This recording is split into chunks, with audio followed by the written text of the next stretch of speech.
সেটি হল নিত্য প্রয়োজনীয় দ্রব্যমূল্যের ঊর্ধ্বগতির প্রতিবাদে আমাদের এই সমাবেশ ডাকা হয়েছে।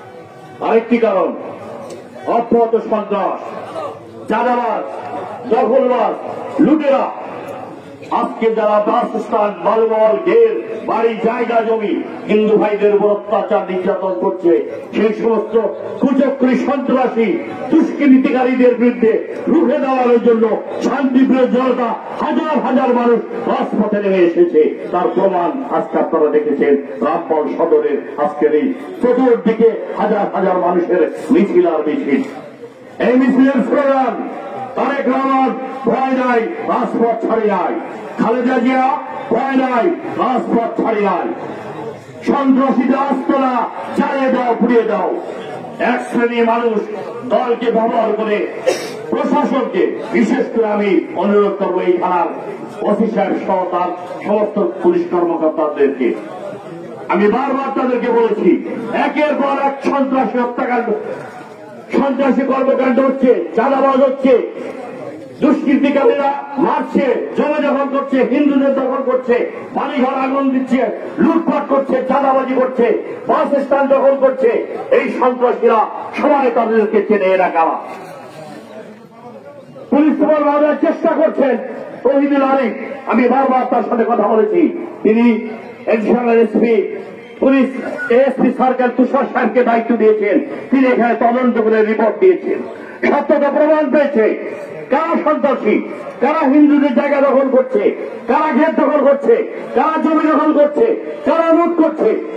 এই পুলিশ প্রশাসনের সহায়তায় রামপাল থানায় একটি সন্ত্রাসের দুর্গ গড়ে তুলেছে এই দুষ্কৃতিকারী।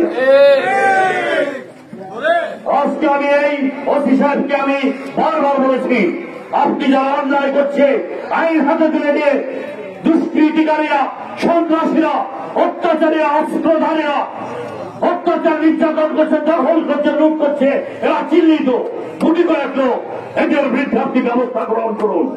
তা না হলে জনগণ আপনাদের বিদ্রোহকে দাঁড়াবে, এই থানা ঘেরাও করবে, হাজারো জনতা এই থানা ঘেরাও করবে। আমি বারবার বলেছি, একের পর এক এই দুষ্কৃতিকারীরা, সন্ত্রাসীরা লুট করছে, জননিরাপত্তা বিঘ্নিত করছে, মানুষের বেলায় হাত করছে।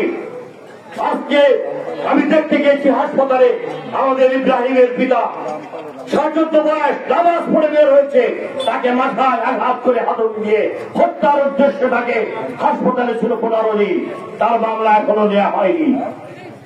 পুলিশ দেওয়ার পরও এই ওসি সাহেব এখনো তার মামলা নেয়নি। আবু তালেবের পিতাকে হত্যার উদ্দেশ্যে আঘাত করা হয়েছে, হাসপাতালে কাঁদছে, তার মামলা নেওয়া হয়নি। অথচ জাতীয়তাবাদী দলের আহ্বায়ক হাফিজুর রহমান ২০০ দলের নেতা কর্মী আবু তালেব ইব্রাহিম সহ বিগত ১৭ বছর আন্দোলন সংগ্রামে এই খালেক তালুকদার এখানে, তার স্ত্রী এখানে এমপি ছিল, মন্ত্রী ছিল, শেখ হাসিনা বাগের আগের এমপি ছিল, শেখ হেলাল এখানে এমপি ছিল, তলবাই এমপি ছিল, খালেক তালুকদার খুলনার মেয়র, তার এখানে অভয়ারণ্য সন্ত্রাসের রাজত্ব গত ১৭ বছরে কায়েম করেছে। আপনারা দেখুন এই ছবিতে, এই উপজেলার চেয়ারম্যান মসজিদ, তার নিকাটাত্মীয়, তার নাম হল রাজমুল, সে দলবল, সে বাদী হয়ে এখন আওয়ামী লীগের নেতা তুহিনের বিরুদ্ধে কেস করেছে এই থানায়।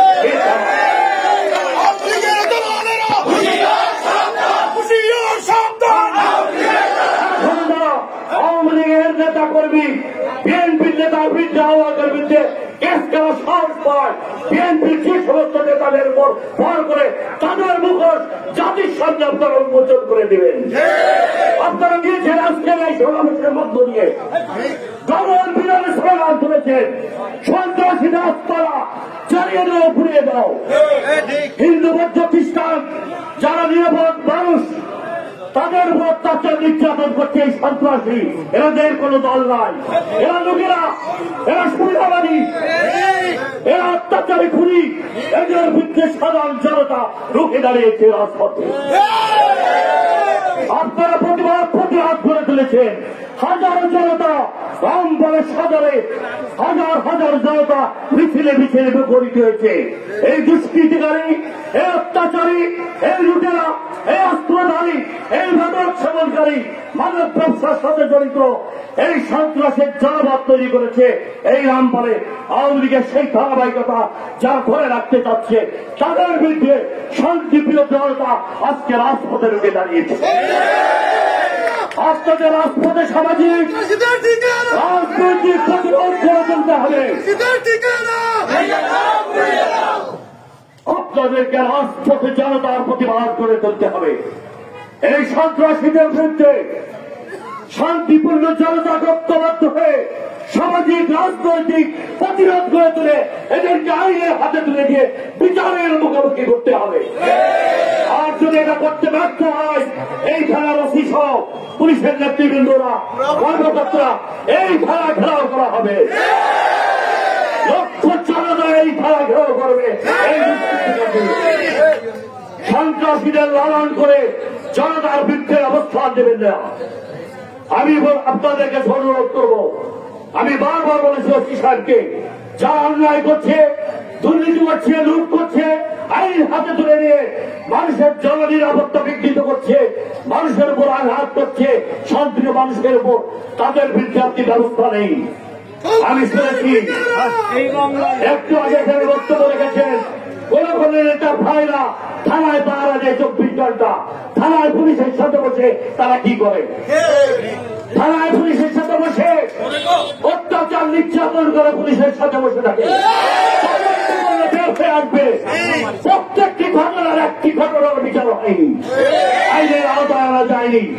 এই কারণে একের পর এক অপরাধ প্রবণতা বেড়ে গেছে এবং আইন শৃঙ্খলার চরম অবনতি হয়েছে। মানুষের যানবাহনের নিরাপত্তা নিশ্চিত হয়নি, মানুষ অসহায় অবস্থায় রয়েছে। এভাবে একটি জনপদ থানা চলতে পারে না। মানুষের ধৈর্যের বাঁধ ভেঙে গেছে।